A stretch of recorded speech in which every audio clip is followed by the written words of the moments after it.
One of your core responsibilities as a budtender is managing your drawer, the cash till used during your shift. Drawers keep transactions organized, protect the shop's money, and ensure compliance with cannabis regulations. In this video, we'll walk through everything you need to know to confidently handle your drawer from clock in to clock out. To get started, head to the left navigation menu on Flowhub and click Drawers.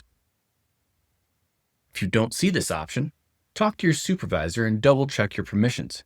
Budtenders must have Can View and Can Edit under Drawers on their role to open and close drawers. This is where you'll open and close your drawer each day. Be sure you follow your supervisor's instructions on how to fill out this information. Any notes you leave here will show up later in the drawer activity report, so keep them professional and clear.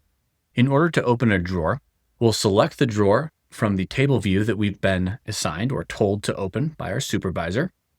We'll hit Count and Open here, and we'll be brought to a page of inputs for various cash denominations.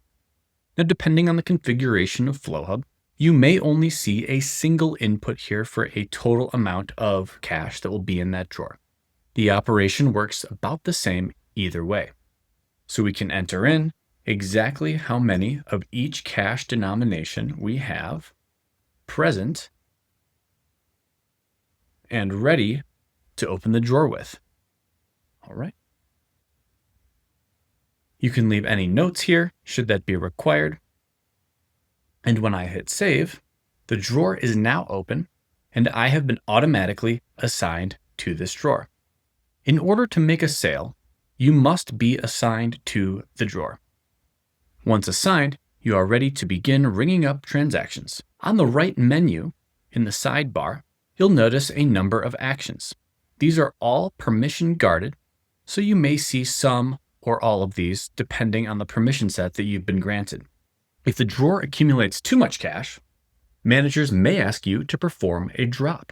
If you need to pop the drawer for any reason, that button is present here. You can pay into a drawer, that is cash coming from outside of the system and entering into that drawer. You can also pay out.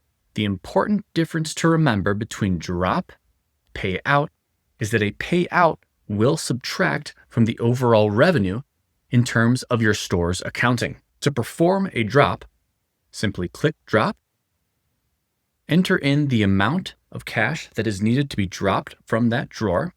We can enter in a reason for that drop and our PIN to validate that we are the ones performing this action. A pay-in is a transaction where additional money is added to the cash drawer that isn't from a customer purchase. It is essentially a way for staff or managers to record when cash is being introduced into the till for operational reasons, such as starting cash, adding bills, coins at the beginning of a shift so the drawer has enough change, replenishing change. If the drawer runs low on small bills or coins throughout the day, more can be paid in from the safe. This can also be used to correct errors if cash was mistakenly taken out or a shortage needs to be balanced. The opposite of pay in is pay out.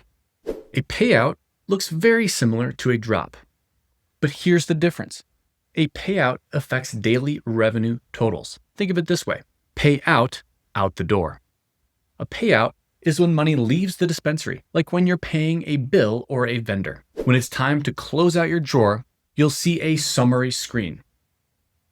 This screen will ultimately show your sales activity, drops, payouts, and it calculates the expected amount that should be in your drawer. Some stores may not display the expected amount. This is either because of your role, permissions, or because your store does blind closes.